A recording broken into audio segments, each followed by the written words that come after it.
بسم الله. السلام عليكم متتبعي قناة السيانية. اليوم ان شاء الله غادي نشارك معكم وصفة الكعاوي او الديالة ديال البقري.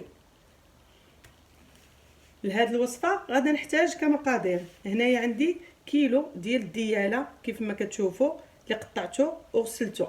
عندي قبطة ديال القزبر ومعدنوس، جوج بصلات متوسطين اللي قطعتهم على شكل مربعات صغيرة، معلقة صغيرة من الكمون، معلقة صغيرة من السمن، معلقة كبيرة من الكركم خرقوم، 3 الفصوص ديال الثوم اللي حكيتهم، دامة زعفران شعرة اللي تقدروا تعوضوها بالزعفران شعرة العادي، معلقة صغيرة غير مملوءة من الملح حيت غادي يكون عندي الحامض في هذه الوصفة، وعندي دامة الزعفران حتى هي كتكون مالحة، معلقة صغيرة غير مملوءة من الملح، نصف ملعقة صغيرة من القرفة مطحونة، معلقة كبيرة من سكينجبير، معلقة كبيرة من التحميرة، رأس الملعقة صغيرة من الابزار فلفل الأسود، معلقة كبيرة زيت نباتية، ومعلقة كبيرة زيت الزيتون ممزوجين،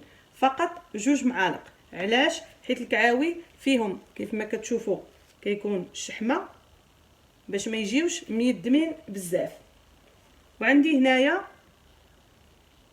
الحامض ربع حامضة كيف ما كتشوفوا، وعندي الزيتون اللي غادا نضيفهم في الاخير، وعندي 2 الكؤوس مملوئين من الماء.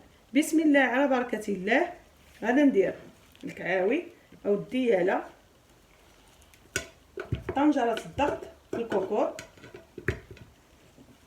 غادا نضيف عليهم قبيطة قزبر ومعدنوس، الكمون، الملحة، القرفة،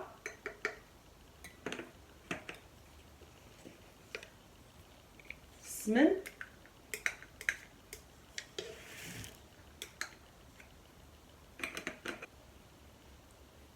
الثومة، البصلة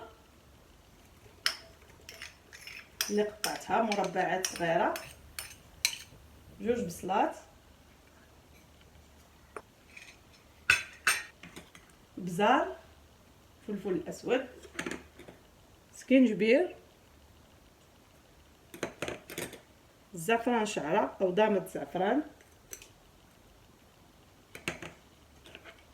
الكركم خرقوم، تحميرة. وغادا نضيف 2 الكؤوس ديال الماء،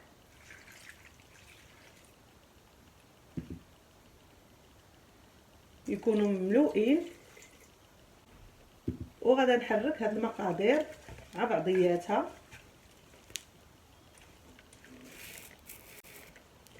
كيف ما كتشوفوا معايا.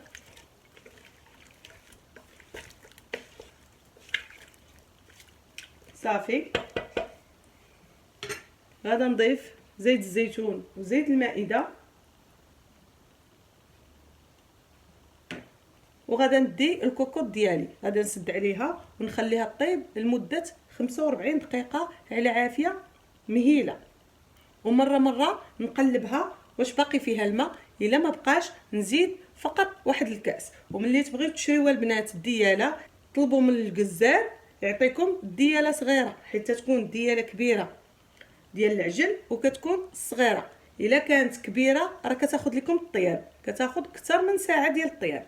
هذه كيف ما كتشوفوا صغيره ما غاداش دير ليا الوقت بزاف، 45 دقيقه غادا ننقص عليها العافيه ونخليها طيب 45 دقيقه، ومره مره غادا نطلع عليها نشوفها لا تكح. الا ما بقاش فيها الماء غادا نزيد 1 الكاس ديال الماء، وملي طيب ونقرب نطفي عليها تبقى غير 10 دقائق، غادا نضيف الزيتون اللي بقى معايا والحامض مصير، ربع حامضه وشويه الزيتون غادا نضيفهم، وغادا نسد عليها تكمل الطياب ديالها 10 دقائق اللي بقات، ومن بعد غنتلاقى انا وياكم في مرحله التقديم.